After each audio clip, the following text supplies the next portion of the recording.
মৰিগাঁও জিলাৰ জৰাবাৰীৰ ৪৫ বছৰীয়া বটগছ প্ৰকৃতি আৰু ঐতিহ্যৰ এক অপূৰ্ব মিলন।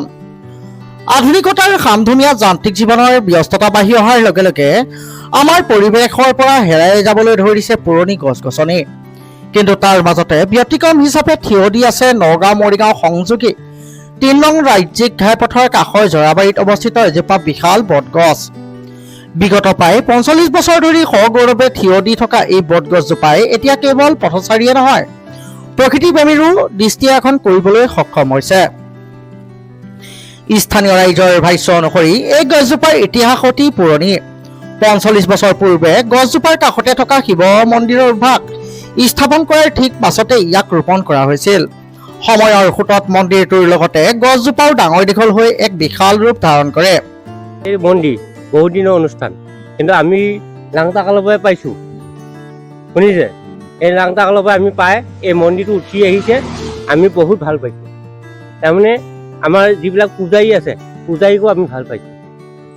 কিমান বছৰ মানৰ পুৰণি এই গছজোপা? এই গছজোপা 40 বিভিন্ন ঠাইৰ পৰা মানুহ আহে। পূজা কৰিব আৰু আমাৰ নাথ মানুহো আহে, গণক মানুহ আছে, গণক মানুহো আহে, বিভিন্ন সম্প্ৰদায়ৰ বিভিন্ন অসমৰ পৰা। বৰ্তমান সময়ত নগৰীকৰণ আৰু পথ সম্প্ৰসাৰৰ নামত বহু পুৰণি গছ কাটি পেলোৱা হৈছে যদিও জৰাবাৰীৰ এই বিৰাটকায় বটগছজোপা আজিও অটুট আছে। এসময়ত এই গছজোপাই অঞ্চলটোৰ সামাজিক প্ৰাণকেন্দ্ৰ হিচাপে কাম কৰিছিল। গাঁৱৰ জ্যেষ্ঠ লোকসকলে জনোৱা মতে এই বটগছৰ শীতল ছাঁতে তাহানিৰ বহু গাঁও সভা সমিতি আৰু গুৰুত্বপূৰ্ণ সামাজিক আলোচনাসমূহ অনুষ্ঠিত হৈছিল।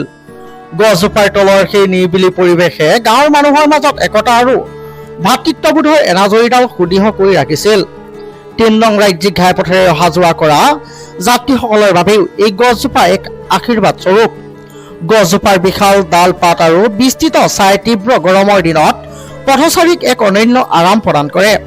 বহু লোকে এই গছজোপাৰ বিশালতা দেখি বিস্ময় মানিবলৈ বাধ্য হয়, কিয়নো বৰ্তমানৰ দিনত এনে বিশাল আকৃতিৰ বটগছ প্ৰায় বিলুপ্ত প্ৰায় হৈ পৰিছে।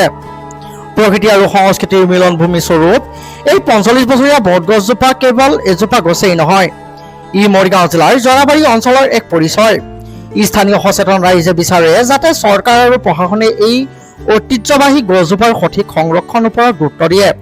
প্ৰকৃতিৰ এনে সুন্দৰ দানক ভৱিষ্যত প্ৰজন্মৰ বাবে জীয়াই ৰখাটো আজিৰ সময়ৰ আটাইতকৈ ডাঙৰ প্ৰত্যাহ্বান আৰু দায়িত্ব হিচাপেও বিবেচিত হৈছে। মৰিগাঁৱৰ পৰা চন্দন হিৰাৰ ৰিপৰ্ট, লোকেল 18।